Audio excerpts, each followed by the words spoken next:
তৃণমূল কংগ্রেসের ছাত্র যৌবন, তাদের সকলকে জানাই অনেক অনেক অভিনন্দন এবং শুভনন্দন। ইন্দ্রনীলের গানের পর আমার বক্তৃতা দেওয়ার মনটা গানে চলে গেছে। এত ভালো কথা আর এত ভালো গানটা আমার নিজের গায়ে কাটা দেয়। আপনারাও যে কোনো প্রোগ্রামে, যে কোনো কর্মসূচিতে এই গানটিকে বাজাবেন। বাংলার যারা রবীন্দ্রনাথ ঠাকুর, নজরুল ইসলাম, অতুল প্রসাদ হোক, রজনীকান্ত হোক, দ্বিজেন্দ্রলাল হোক, যারা বাংলার গর্ব, বাংলার সংস্কৃতিকে তুলে ধরেছেন, সম্প্রীতিকে তুলে ধরেছেন, তাদের কখনো ভুলবেন না, কখনো ভুলবেন না তাদের কথা। যারা চিরকাল জীবন দিয়ে এই ভারতবর্ষকে স্বাধীন করেছেন। মনে রাখবেন, অভিষেকের কথা আমি শুনছিলাম, ও বিস্তারিত আপনাদের কাছে বলেছেন। একই কথা হয়তো আমাকেও বলতে হবে।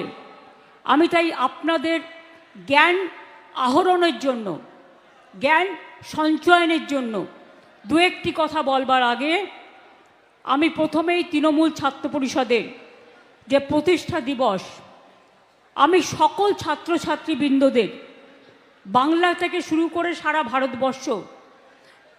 ভারতবর্ষ থেকে সারা বিশ্ব, আমরা সকলকে জানাই আমাদের অনেক অনেক শুভেচ্ছা, অভিনন্দন, শুভকামনা।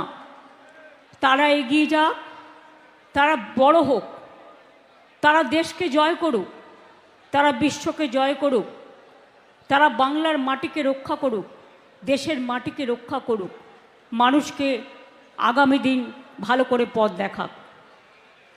আমি এখনও মনে করি, যদি বলেন সংস্কৃতিকে সেরা কে, আমি বলবো বাংলা। আমার মঞ্চে এমপি এমএলএরা, ফ্রন্টাল অর্গানাইজেশন, জেলা প্রেসিডেন্ট, ব্লক প্রেসিডেন্ট, বিভিন্ন বিশিষ্ট মানুষ থেকে শুরু করে সকলে উপস্থিত আছেন। সকলের নাম বলতে গেলে অনেক সময় লাগবে বলে আমি তিনাঙ্কুর তৃণমূল ছাত্র পরিষদের সভাপতি, সাউনি যুব সভাপতি, সুব্রত বক্সি আমাদের তৃণমূল কংগ্রেসের বাংলার সভাপতি, অভিষেক আমাদের জেনারেল সেক্রেটারি, আমি সবার নাম বলে তাদের সকলকে সম্মান জানিয়ে বলবো, যারা ইউনিট থেকে এসছেন, যারা কলেজ থেকে এসছেন, যারা বিশ্ববিদ্যালয় থেকে এসছেন, যারা বিভিন্ন প্রান্ত থেকে এসছেন, ব্লক থেকে এসছেন, জেলা থেকে এসছেন, তাদের সকলকে আমার অনেক অনেক অভিনন্দন জানাই। এই দিনটা আমার আজকের নয়, আমার হাতে খড়ি কিন্তু ছাত্র পরিষদ করে, এবং আমি যোগমায়া দেবী কলেজের ছাত্র পরিষদের ফাউন্ডার প্রেসিডেন্ট ছিলাম, ইউনিটের ছাত্র পরিষদ তৈরি করেছিলাম, এবং তারপরে 3 বার কলেজ ইলেকশনে আমি আনকন্টেস্টেড জয়ী হয়েছিলাম। আমার বিরুদ্ধে কেউ প্রার্থী দিতে পারতো না, কারণ আমি ছাত্রীদের সাথে মিশতাম, ছাত্রীদের সাথে তাদের সুখে দুঃখে থাকতাম, তাদের ভালোবাসতাম। আমার বেশ মনে আছে, তখন আমাদের কলেজের ডিএসও ছিল, আমি কিন্তু লড়াই করে করে ডিএসওকে ভেঙে দিয়েছিলাম, মনে রাখবেন। এবং আমাদের থেকে সিনিয়র তখন পার্থদা ছিলেন, অশোকদা ছিলেন, অশোকদা এখানে উপস্থিত আছেন, আমাদের স্টেটের জেনারেল সেক্রেটারি ছিলেন অনেক পরে। তার আগে অবশ্য কাশীনাথ দ্বারা ছিলেন, তার মারা গেছেন। অশোক দ্বারা পরে এসছেন জয়ন্ত ভট্টাচার্য।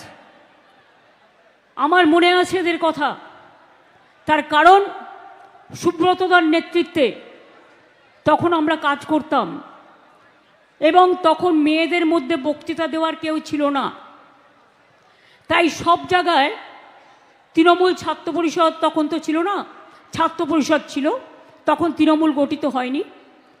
তখন আমাকে সব কলেজে বক্তৃতা দেওয়ার জন্য নিয়ে যাওয়া হতো, এমনকি যত পার্টির প্রোগ্রাম হতো সারা ভারতবর্ষের ইলেকশনে আমার কাজ করার সুযোগ হয়েছে। তাই আমার মতো দেশটাকে এত ভালো আর কেউ চেনেন না। এবং আমি দেশের সব প্রান্তরে গেছি, সব ভাষা জানি, কোন মানুষ কি চায় তাদের মনের ভাষাটাকে বুঝি, তাই ভারতবর্ষটাকে বুঝি। যেখান থেকে অভিষেক শেষ করেছিল আমি সেখান থেকে শুরু করব।